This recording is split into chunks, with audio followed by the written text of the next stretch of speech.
So I'm at CES 2026. I'm in a room that Intel has placed me with, a Panther Lake laptop. Now this laptop is a Lenovo reference design. This is not something you're going to be selling. This is specifically for testing. And inside is an Intel Core Ultra X9. So that is the top of the line chip in the current lineup that has been announced for Panther Lake. So here's what we were allowed to do.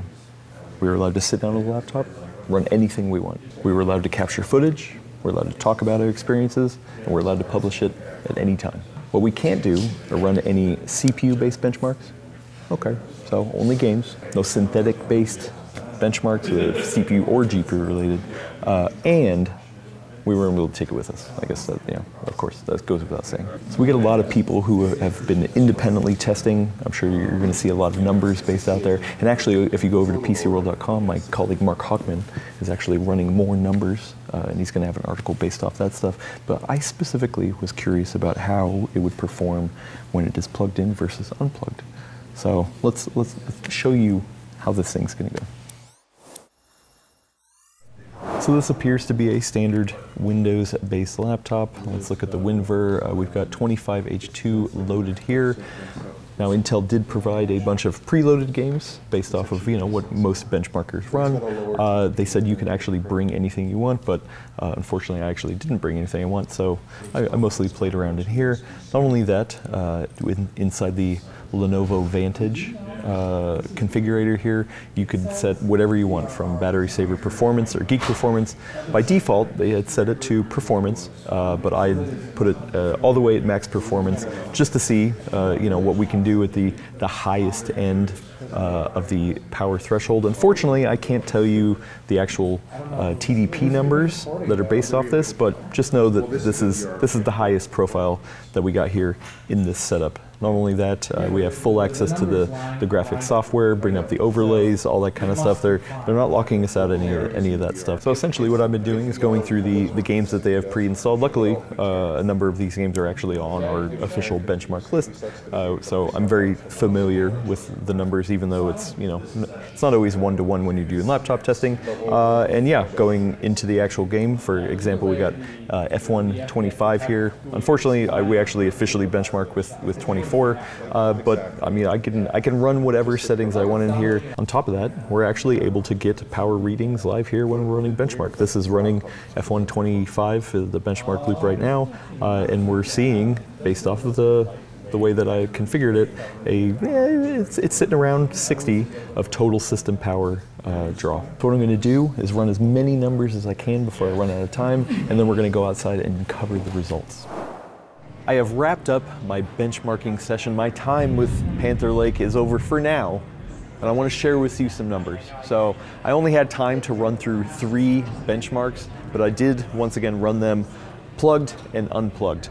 So first up, I ran Shadow of the Tomb Raider, ran it at native resolution, so no upscaling, but also no ray tracing, a pure raster benchmark. It's always highly repeatable, very reliable. I set it to the high preset, which is one step down from the very highest preset, and that's usually how I benchmark it.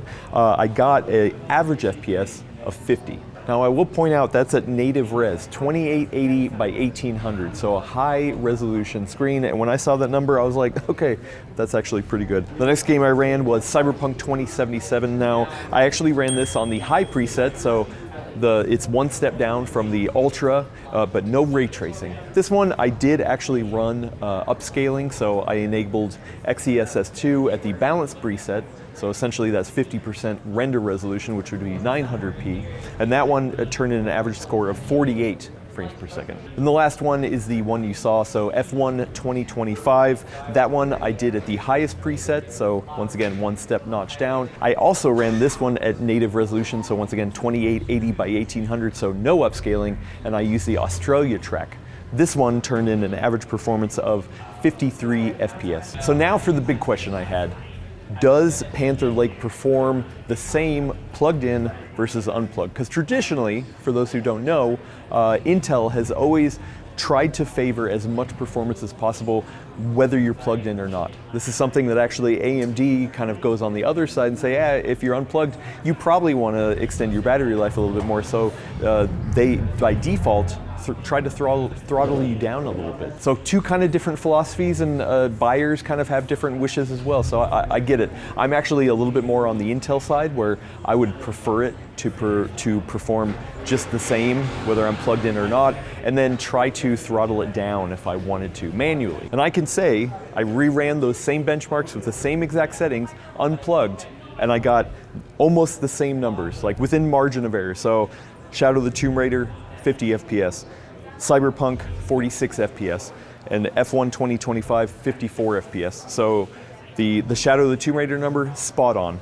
The Cyberpunk number, actually 2 FPS down, but for me that's within margin of error. And F1 2025 actually had 1 FPS higher, so 54 instead of 53. So there we go. We got the answer to the question, does Panther Lake throttle unplugged? And in my testing, I would say no. This is the same playbook that Intel has done traditionally, and it seems to be carrying forward for the Core Ultra Series 300. Now, do I wish I had more time to play around? Yes, I had to prioritize something, so I came in here with this specific question. But luckily, I was in a room full of people doing other different benchmarks. They've been benchmarking all day, so you should be able to go around and read different articles by different outlets. I know in front of me, Digital Foundry was doing really interesting frame cap analysis. You know, I love what they do over there. So people are slicing these many different ways, and I'm curious to sit down and actually see what people did. But either way, coming into this, I would say this is a very strong position for Intel to be in, to say, hey, you know what? We've got devices, you can come in,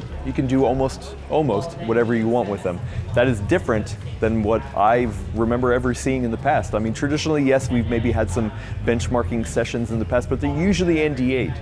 They usually say, you got to keep these numbers for later. So this is kind of something new from Intel. The signals, to me at least, a little bit, you know, maybe a fresh, maybe a little more scrappy Intel, you know, and also a little bit more of a confident Intel. They're coming out with numbers, and the numbers look impressive to me, for sure.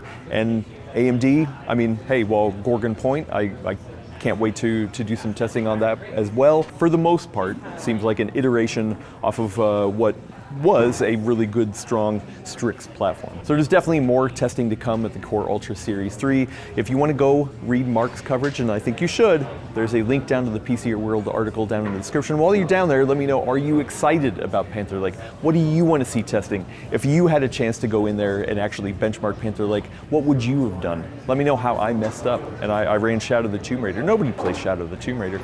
Anyway, while you're down there, also subscribe. We got more coverage here at CES 2026, and we will catch you in the next video.